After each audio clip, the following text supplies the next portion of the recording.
te mettre sur un divan pendant des années, pourquoi pas? Ouais. Mais n'espère pas que ta réactivité violente, elle va partir du jour au lendemain en faisant ça.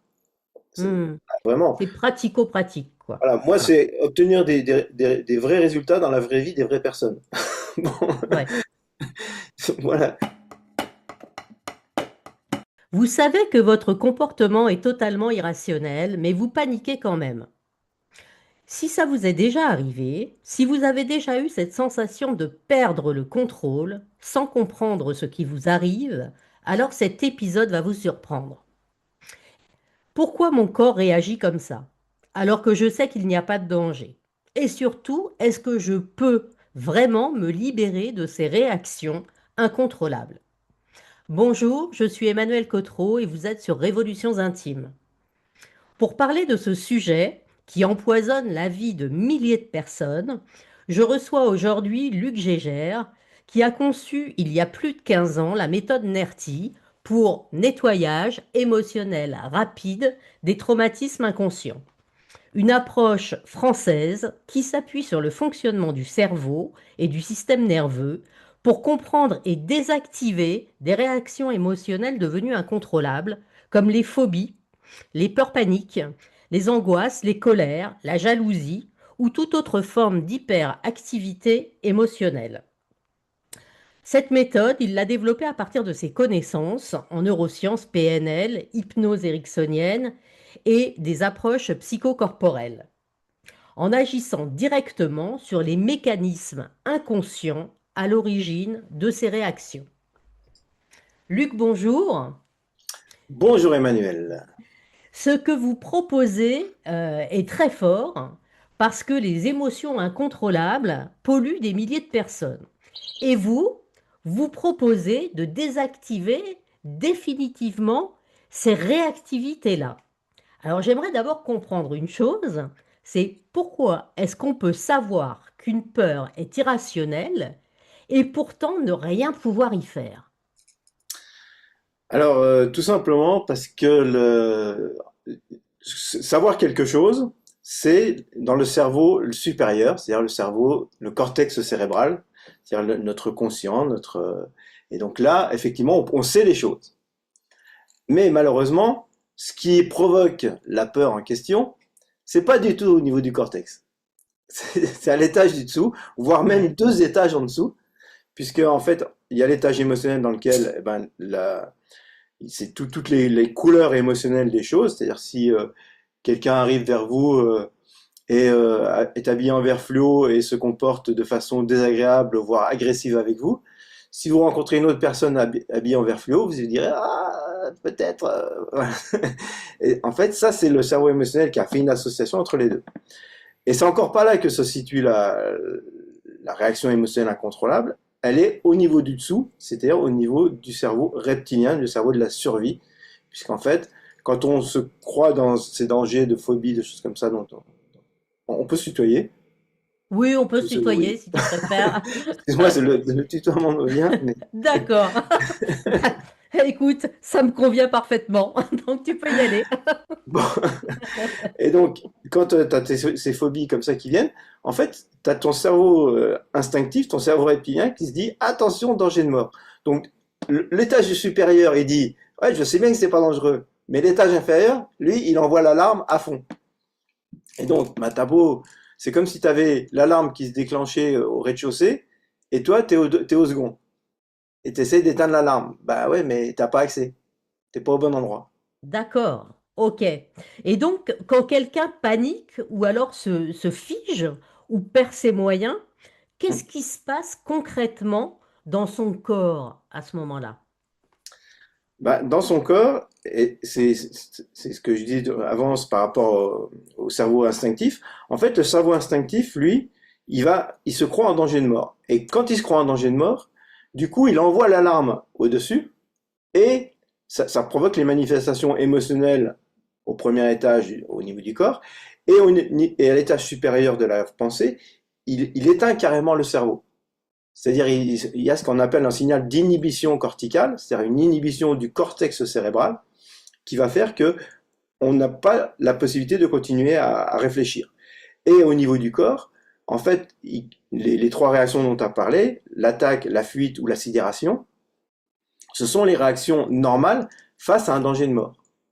Et donc le corps, dans ces moments-là, il va se mettre soit en mode attaque pour se défendre et pour essayer de contrer ce danger imminent qu'il perçoit, soit il va se mettre en mode fuite pour fuir ce danger imminent, soit il se met en sidération, il fait le mort, il fait genre je suis pas là et je me bloque.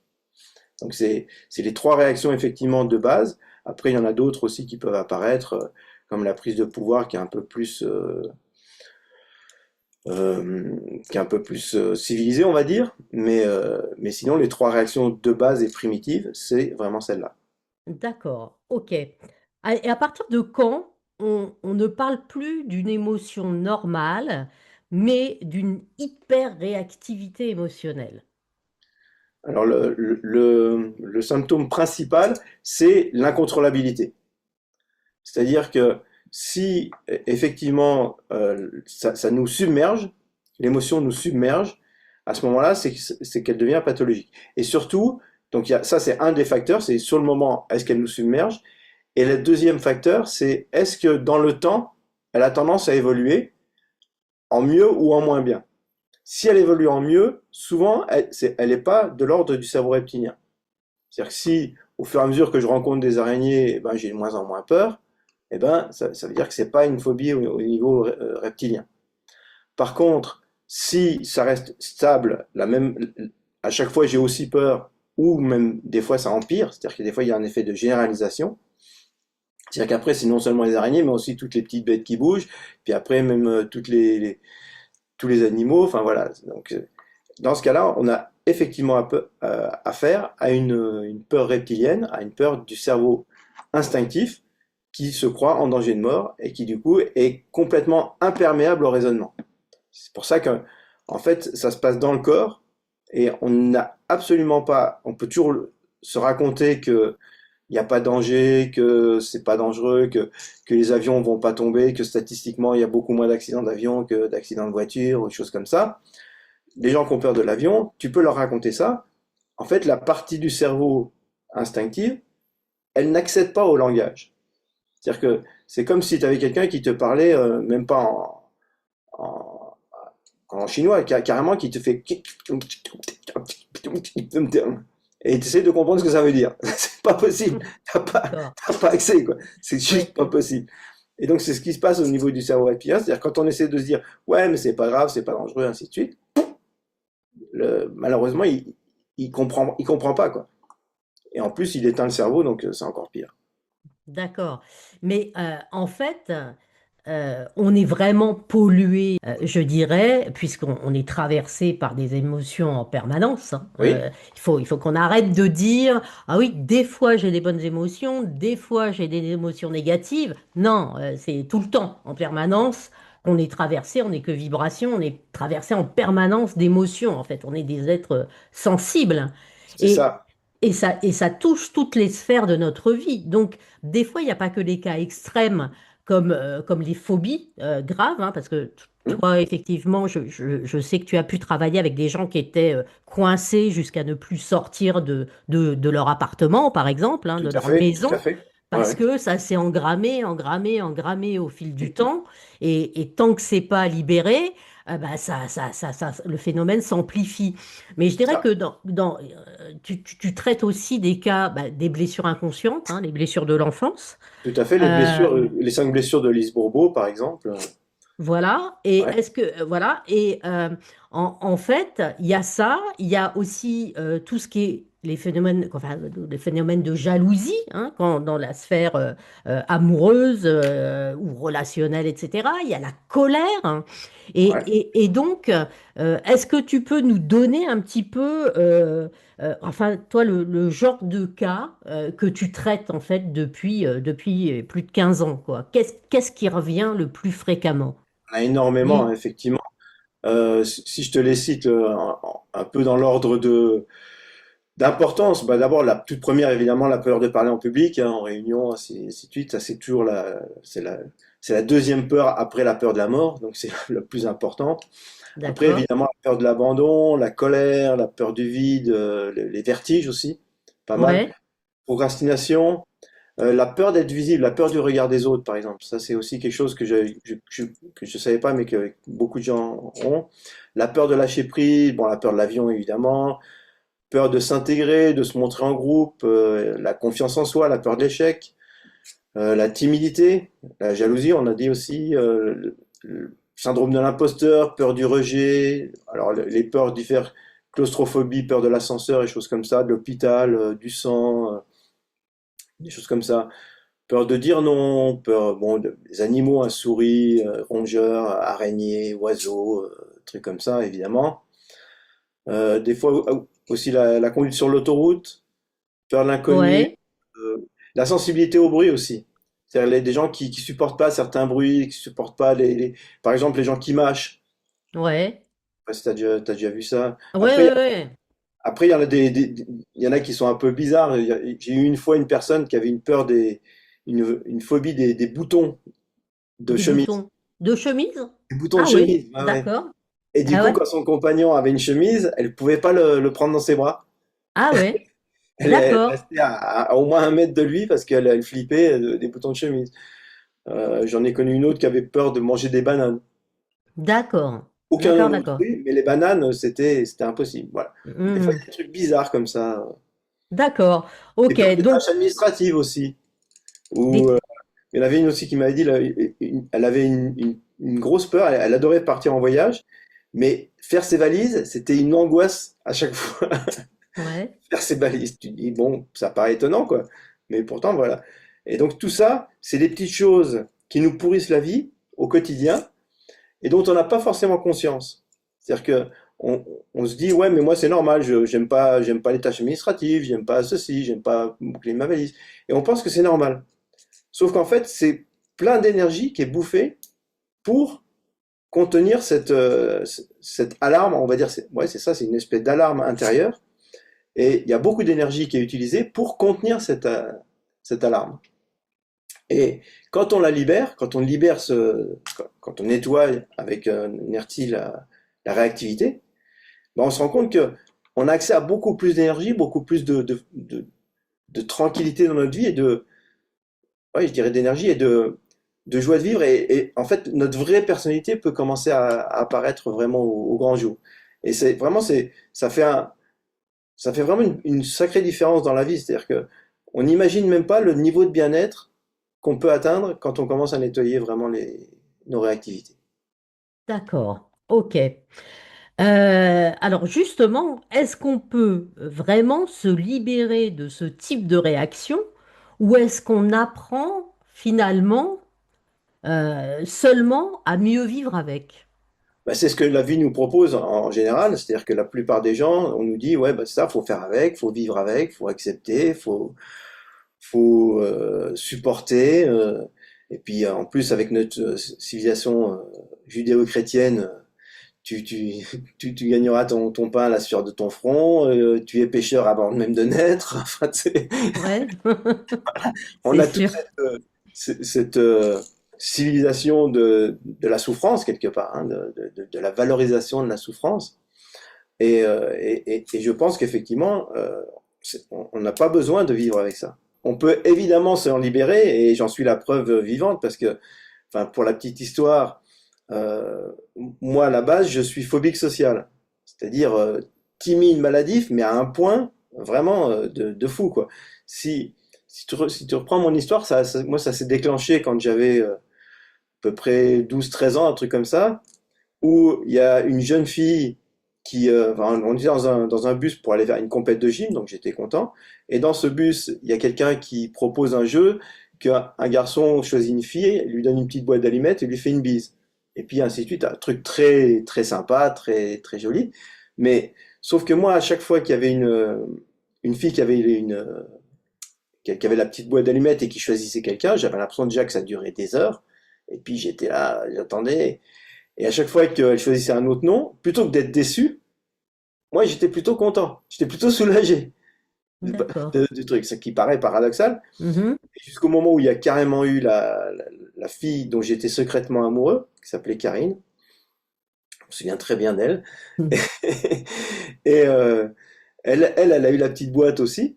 Et puis elle a hésité, et j'ai l'impression qu'elle hésitait, mais pendant des heures, quoi. C'était horrible. Et le pire, c'est enfin le pire, ça paraît paradoxal, ça paraît dingue à dire comme ça, c'est qu'elle a dit mon nom, elle a dit Luc. Et moi, quand elle a dit ça, mais je suis parti en panique. Parce que je sais pas pourquoi, c'est un truc débile, hein, mais mon cerveau reptilien, il a cru que j'allais mourir, quoi. Et je me suis réfugié en panique sous le siège du bus en train de hurler, laissez-moi tranquille, laissez-moi tranquille, laissez-moi tranquille. Oh là là, ah c'est terrible, c'est terrible, c'est terrible, c'est C'est terrible, ça. hein, ouais. Et c'est là où j'ai commencé du coup à cette phobie sociale vraiment, et que du coup j'ai eu zéro en dictée, enfin en récitation toute ma vie, parce que je disais toujours que je l'avais oublié, ainsi de suite. Pareil pour les exposés. Et j'ai retrouvé à l'âge adulte, après avoir découvert NRT, enfin quand ça a commencé à se libérer pour moi, j'ai retrouvé un journal, enfin j'écris régulièrement dans mon journal, et j'ai retrouvé des pages de journal de quand j'avais, je pense, 22, 23 ans, un truc comme ça. Et j'avais marqué la liste des choses qui me faisaient peur et que je voulais réaliser.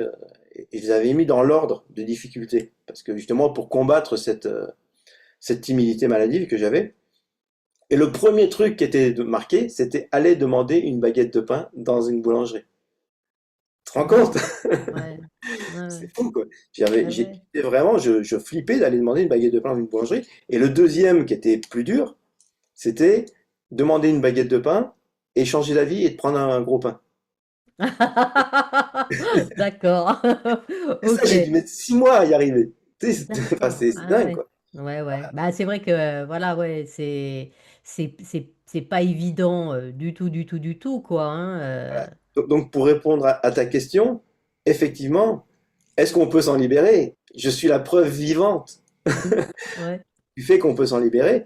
Et après, aujourd'hui, il y a plus de 4000 personnes qui ont fait ma formation en ligne.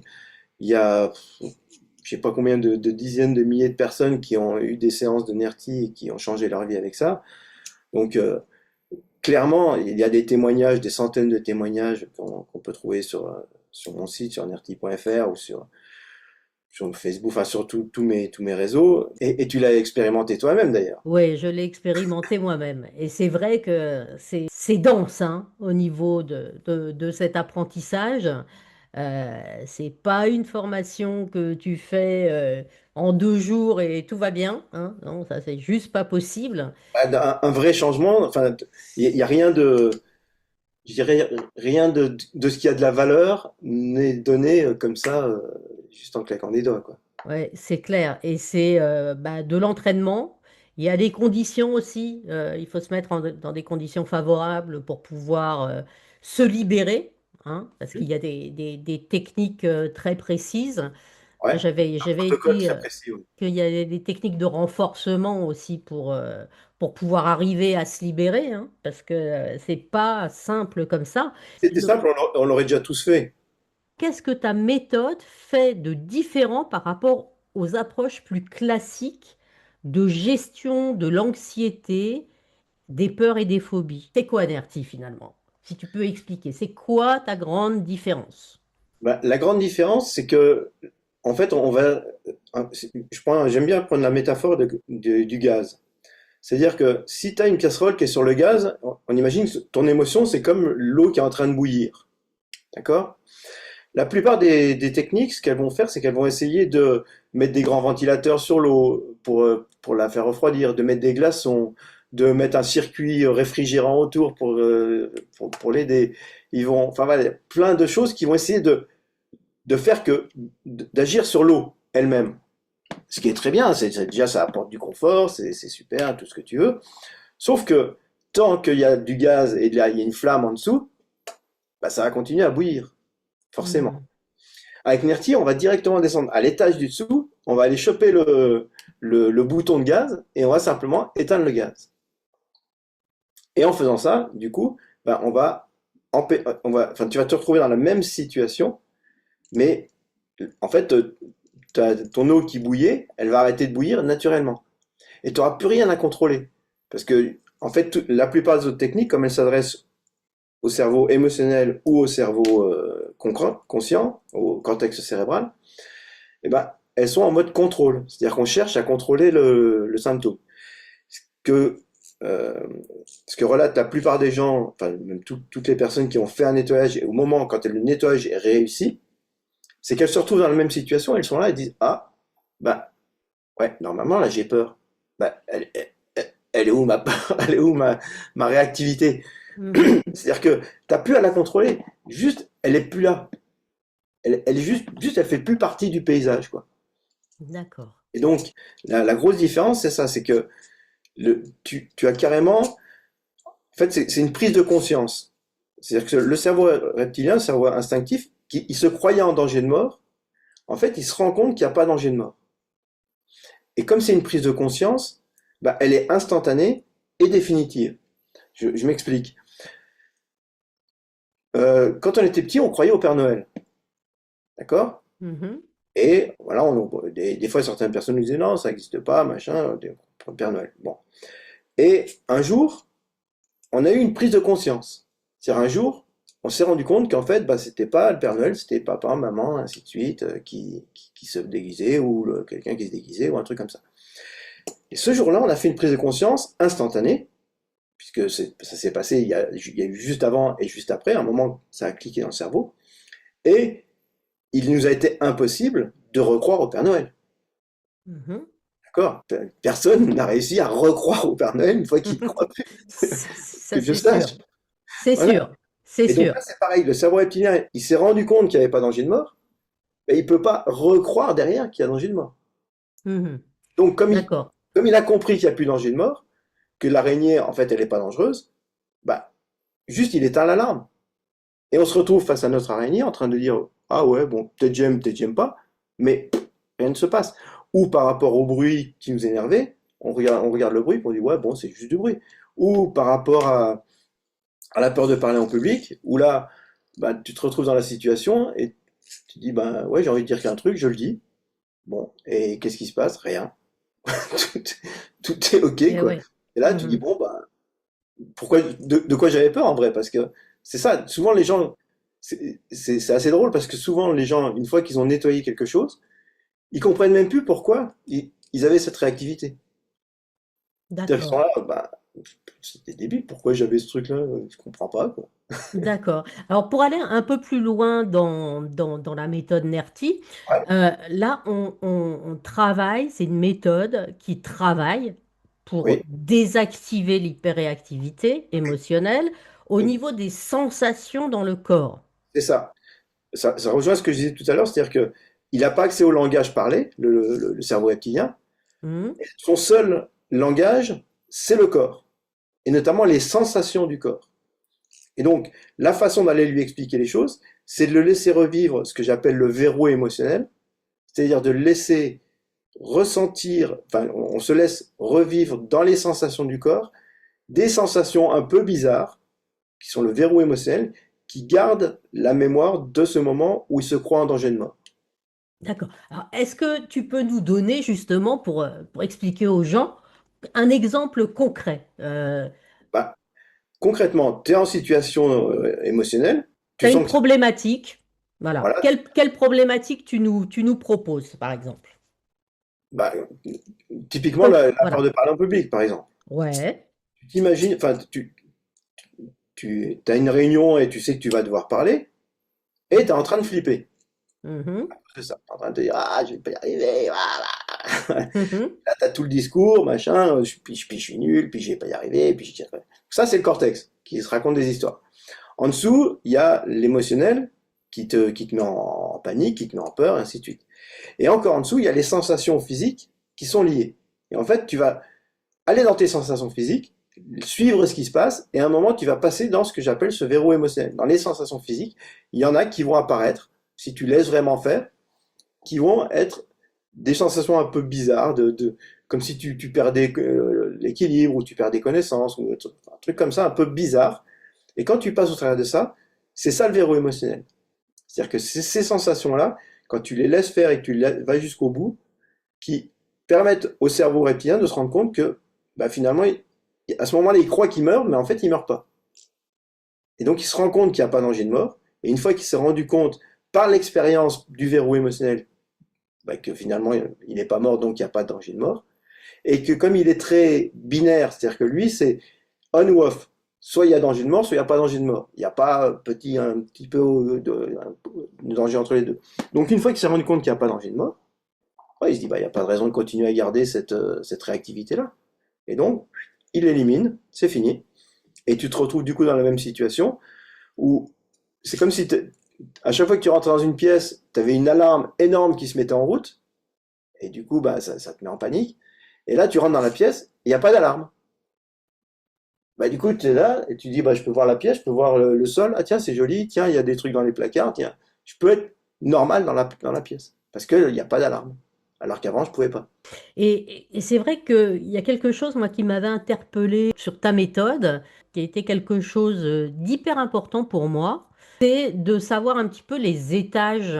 Parce qu'en fait, on ne sait pas ça quand on n'a pas commencé à travailler sur soi à la base. On devrait l'apprendre à l'école, ça. Ouais, on devrait vraiment l'apprendre à l'école. Et Ah en ouais, fait, moi, je ne savais pas, par exemple, parce que à l'heure actuelle, on va pas se mentir, il y a des millions de gens, il y a de quoi remplir plusieurs stades de France, il y a des millions de gens qui vont mal chez nous, hein, pour ne parler qu'en France, parce que vu l'état du monde, voilà. clair. Et puis, Et et puis émotionnellement, ça devient de plus en plus difficile. bien sûr, on est quand même, De oui, plus en on est plus dans, instable, trop rapide pour notre cerveau de néandertalien. Enfin, d'assimiler tout ce qu'on nous demande à l'heure actuelle, c'est sûr que c'est quand même pas évident du tout. ouais, Et moi, en fait, ce que je ne savais pas à l'époque, c'est que je pensais, bah, comme tout le monde à l'heure actuelle, tu as le circuit fléché, tu vas pas bien. Alors moi, ça a été le départ, le burn-out. ouais, Tu vas pas bien, qu'est-ce que tu fais? Boum, arrêt brutal, tu vas chez ton généraliste envoie chez un psychiatre qui lui, bah, il fait ce qu'il peut, hein, voilà, il éteint le feu déjà, c'est ça. bon an, mal an, mais il n'a pas toutes les clés, hein, parce que on va en fait, il y a des gens qui vont mal à l'heure actuelle pour des raisons totalement différentes les unes des autres. Il y a des gens qui ont des problèmes de rupture amoureuse, des gens qui ont des problèmes de mal-être au travail, il y a des gens qui ont des problèmes de deuil, de machin et tout. Et les psychiatres sont pas forcément formés de toute façon à tout. Quoi qu'il en soit, il n'y a pas de débat à avoir là-dessus. Bien évidemment, on se fait soigner, on va chez le psychiatre, etc., etc. Mais je me suis rendu compte que si on veut vraiment s'en sortir à un moment, et pas y rester des plombes non plus, hein, pour appeler un chat, Mm. il va falloir prendre un peu les choses en main. Et moi, ce que je ne savais pas à l'époque, c'est que, alors maintenant, on a monpsy.fr, ça a été ouvert aux psychologues, un petit peu l'approche, enfin le fait d'aider les gens hein, depuis la Covid. Et on voit les statistiques, ça a explosé en quelques années. J'ai vu les dernières statistiques. Monpsy.fr a explosé, puis Sécu a ouvert il y a des séances gratuites pour des soins psychologiques. Mais moi, ce que je ne savais pas, en fait, c'est que par rapport à nos comportements, à nos émotions, il y a bah, des thérapies qui servent à travailler sur nos croyances, il y a des thérapies qui nous aident bien à travailler sur nos émotions, il y a des thérapies qui nous aident à agir plus sur l'action dans le corps, et puis il y a des thérapies qui font vraiment les nettoyages de fond. Hein. Et Exactement. puis voilà. Et ça, moi, je l'ai appris par toi, en fait, par ta méthode. Comme quoi, si tu veux, en fait, le truc, et ça, c'est vraiment quelque chose qui me tient à cœur que les gens comprennent, c'est qu'on peut passer des plombes, en fait, assis sur un divan ou quoi ou qu'est-ce, là, et Des puis, années. et puis finalement, ça va pas forcément résoudre les choses. En fait, ça va pas forcément nettoyer. Après, pour moi, toutes les Mais thérapies, elles ont lieu d'être bien parce que sûr, il y a des gens pour qui ça va être plus agréable et plus sympa de faire ça. Maintenant, faut savoir ce qu'on veut. C'est-à-dire que c'est comme en amour.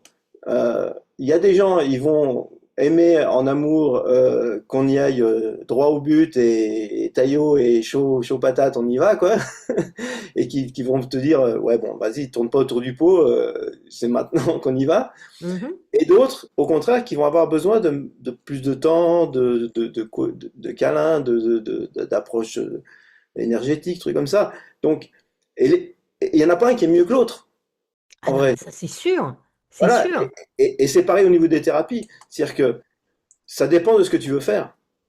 Et si effectivement tu as envie qu'on t'écoute et de te sentir bien, de te sentir écouté, de te sentir accepté, ainsi de suite, te mettre sur un divan pendant des années, pourquoi pas?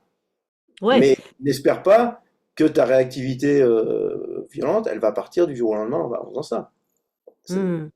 c'est pas le bon Mais outil pour ce truc-là, quoi. Et c'est un psy- ça. Et en fait, pour moi, effectivement, ce sont les points d'entrée qui sont proposés à l'heure actuelle par la société.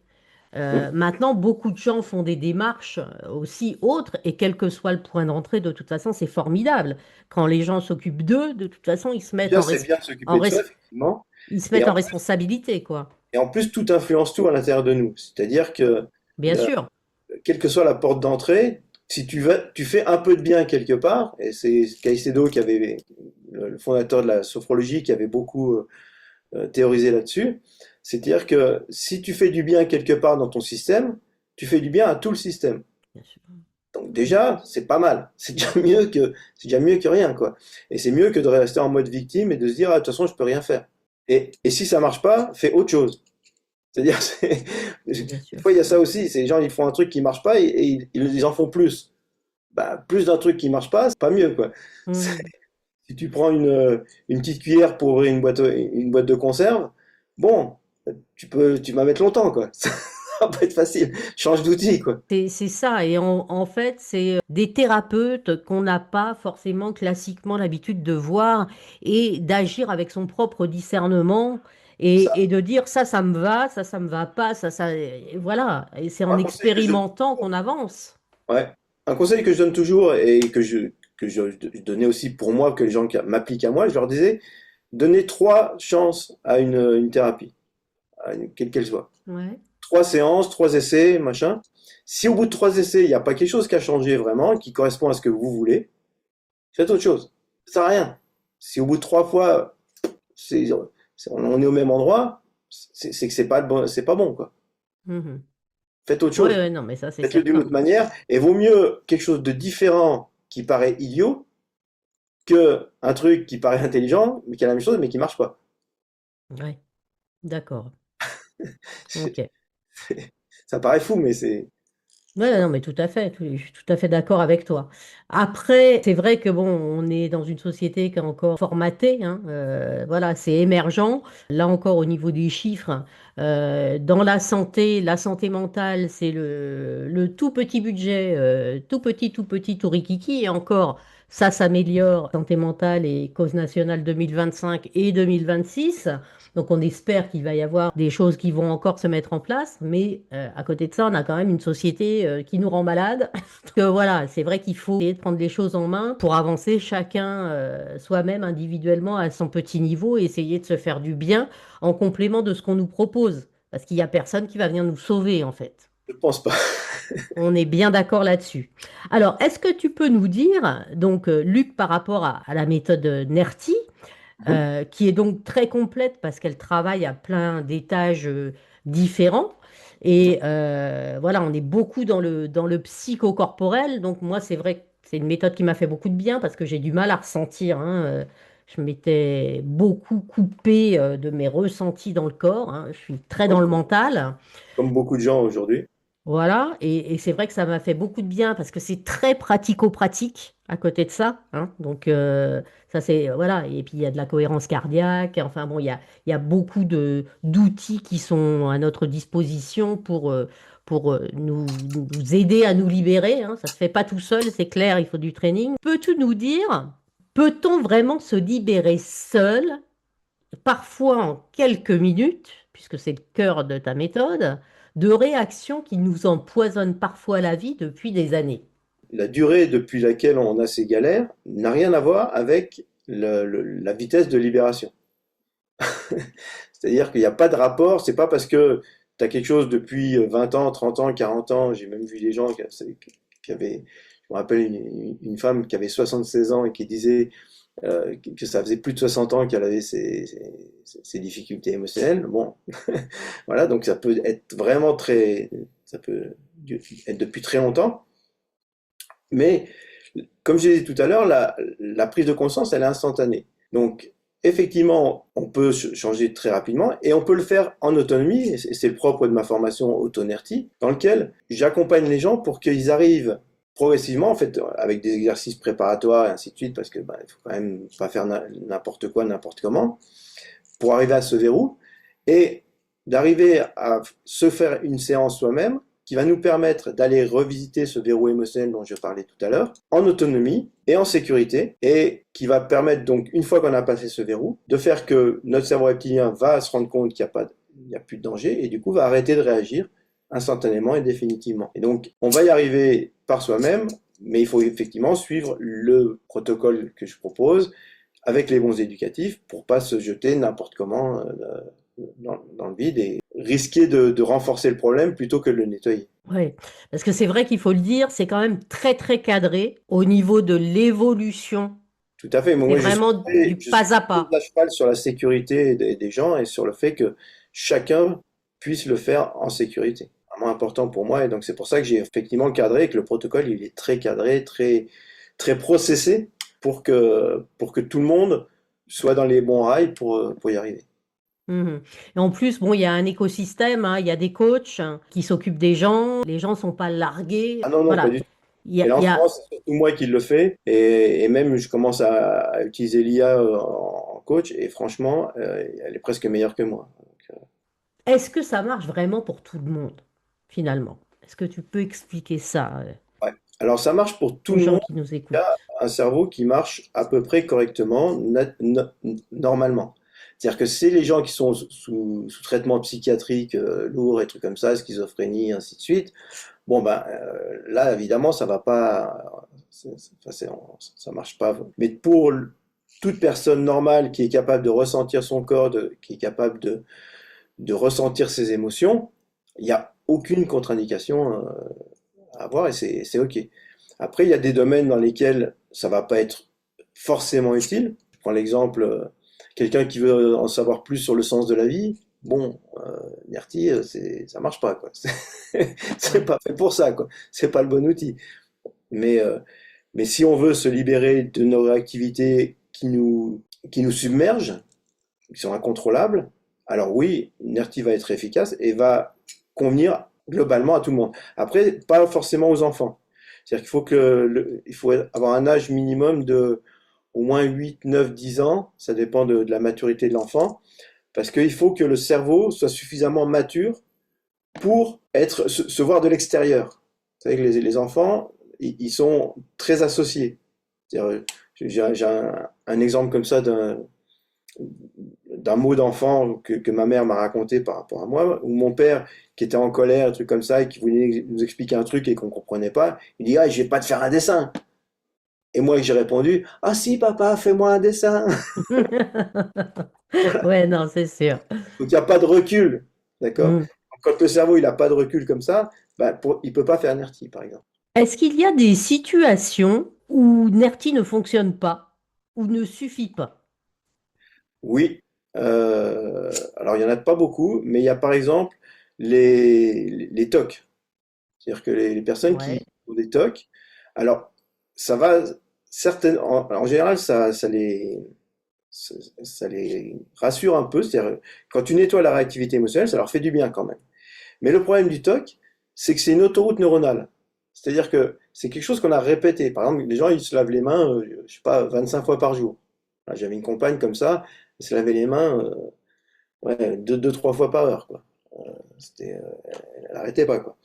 Et donc, le problème quand tu fais ça, c'est que t'as tellement fait le truc de façon automatisée que même si tu enlèves l'angoisse qui était au départ, ce que va faire Nerti, il va nettoyer l'angoisse qui était au départ, qui a déclenché ce toc de nettoyage. L'habitude de nettoyage, elle est tellement automatisée qu'elle continue à tourner en boucle toute seule, même quand on enlève la source.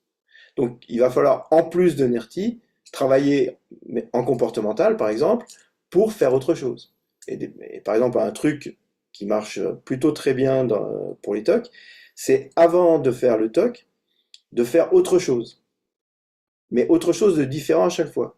Par exemple, avant de se laver les mains, c'est par exemple, une fois, de sauter à pieds joints pendant 10 secondes. Et puis la fois d'après, c'est de chanter une petite chanson. Et puis la fois d'après, c'est de, de, de faire une petite danse. La fois d'après, c'est de boire une gorgée d'eau. Voilà, de faire autre chose à chaque fois avant de faire le TOC. Et ça, en général, ça va commencer à dévier le circuit neuronal. La plupart du temps, si on le fait de façon régulière comme ça et systématique, on va même ne pas faire le comportement derrière, parce qu'on va commencer à danser, puis finalement on va continuer à danser, puis ça va être fini. On va plus avoir envie de se laver les mains. Et en le faisant comme ça de façon systématique, alors par contre c'est assez long et assez difficile, eh ben, on va pouvoir dévier le TOC et se rendre compte qu'en fait, ce qui était la solution de se laver les mains, en fait, ça devient le problème. D'accord. Et est-ce qu'il y a des situations où faire autonertie seul n'est pas recommandé? Je vois pas trop. Par exemple, si les gens font une autonertie sur la peur du vide, mettez-vous en sécurité. D'accord? On va pas faire autonertie face au vide sans, sans Ouais, être en sécurité, quoi. Donc, par exemple, ne va pas te mettre en haut d'une échelle sans sécurité pour faire ton autonertie, quoi. Voilà, là, ça faut quand même faire gaffe, quoi. ouais, D'accord? ouais. Mais à part ça, je vois pas de situation qui soit gênante, quoi. Après, c'est juste que des fois, c'est gênant d'un point de vue social, parce que, genre, t'es en public, t'es en train tu veux prendre la parole en public et t'es en train d'avoir peur et tu vas te faire ton autonertie à ce moment-là, c'est chelou un peu. Ouais, ouais, c'est sûr. Un peu passer pour un bizarre, quoi. Tu vois, Ouais, donc, ouais, non, c'est sûr. voilà, c'est plus ça que autre chose, quoi.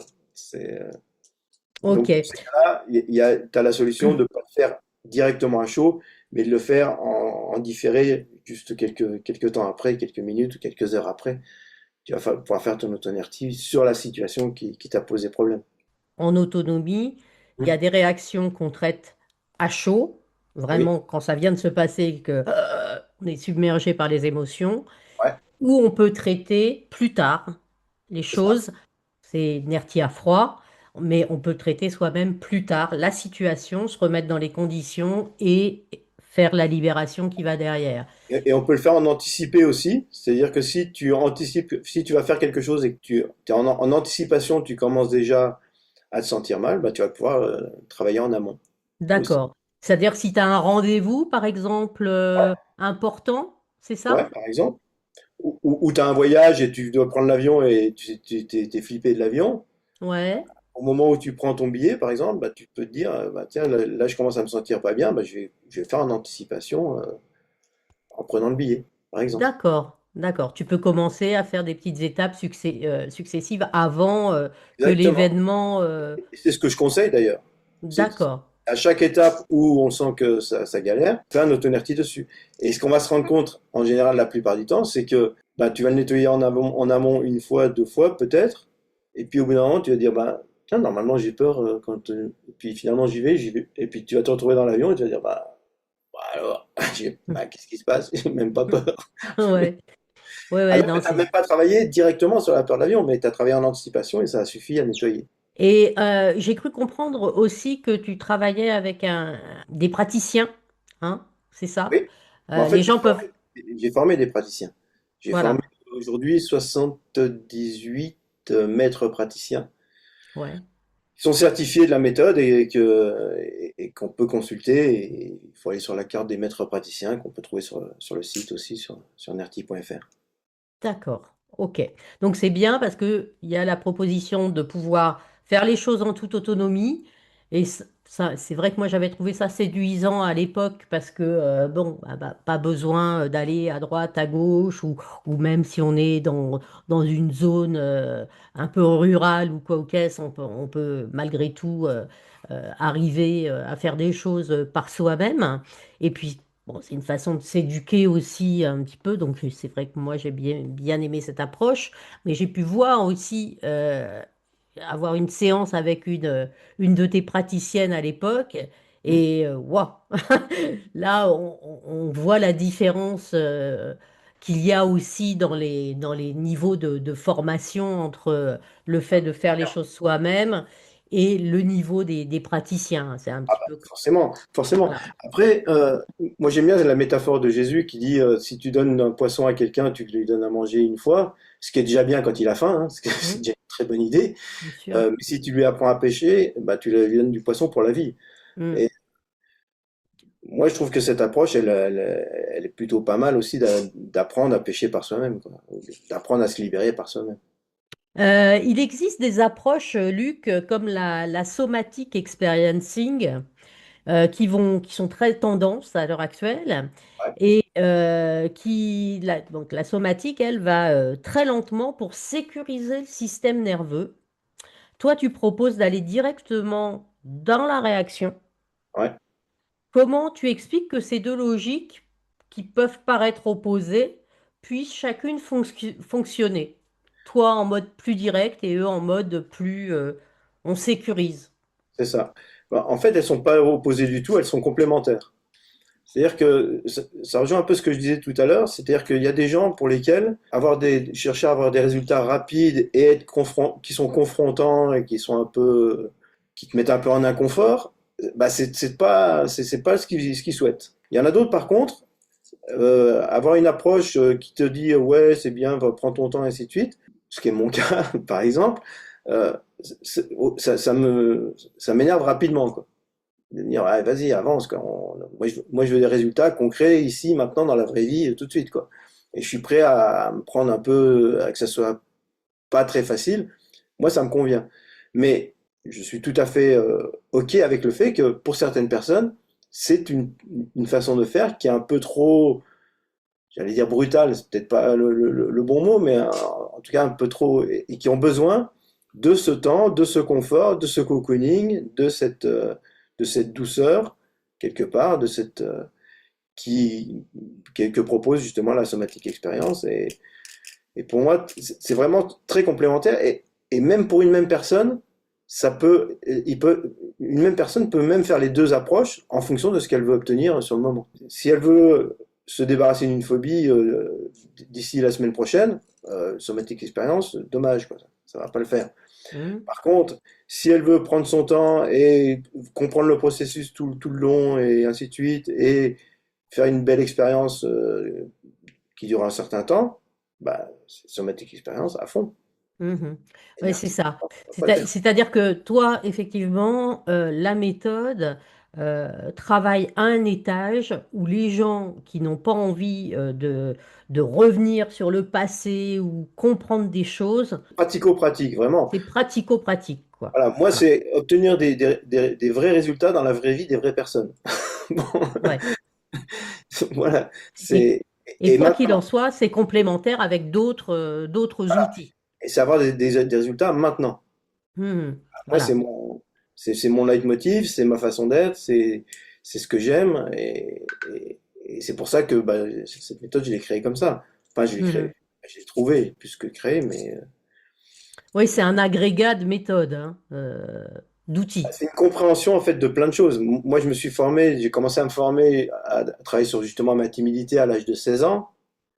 Je me suis formé pratiquement tous les ans à une technique différente, donc je suis certifié maître Pratt en hypnose, en PNL, en sophro, en cohérence cardiaque, en EFT, en EMDR, en IMO, enfin, Mhm. t'en cite des tonnes et des tonnes. NERTI, en fait, c'est la synthèse de ça. C'est ce que j'ai trouvé de mieux, en fait. C'est pas parce que c'est moi qui crée, c'est juste que c'est ce que j'utilise encore aujourd'hui, à la fois pour moi et pour les autres, de plus efficace. Aujourd'hui, si je trouve un autre outil demain plus efficace, je l'utiliserai. Mhm. Ou J'ai quelque pas chose trop. de complémentaire. Ou quelque Voilà. chose de complémentaire. Ouais, complémentaire ou différent et qui du Hum. coup va plus vite, plus rapide et plus efficace et moins inconfortable. Bah, j'irai quoi, c'est sûr. Bon, bah, j'ai pas trouvé. Bien, Luc, nous arrivons à la fin de cet épisode et je Ouais, vais te cool. poser la Déjà? dernière question rituelle de l'émission. Ouais. Si quelqu'un qui nous écoute aujourd'hui se dit à l'issue de cette interview, Ah oui, mais je suis totalement victime de mes émotions. Quelle est la chose la plus importante que tu voudrais lui transmettre, toi, avec tout ton vécu? D'abord que c'est jamais perdu. Ouais. C'est-à-dire qu'il y a toujours des solutions. Il y a énormément plus de solutions que de problèmes. Et je reprends ma métaphore de la boîte de conserve, mais si tu es face à une boîte de conserve que tu veux ouvrir et que tu utilises une petite cuillère à dessert, tu vas galérer. Ça va être long. Et D'accord. donc, si tu vois que ça marche pas, utilisez le bon outil, quoi.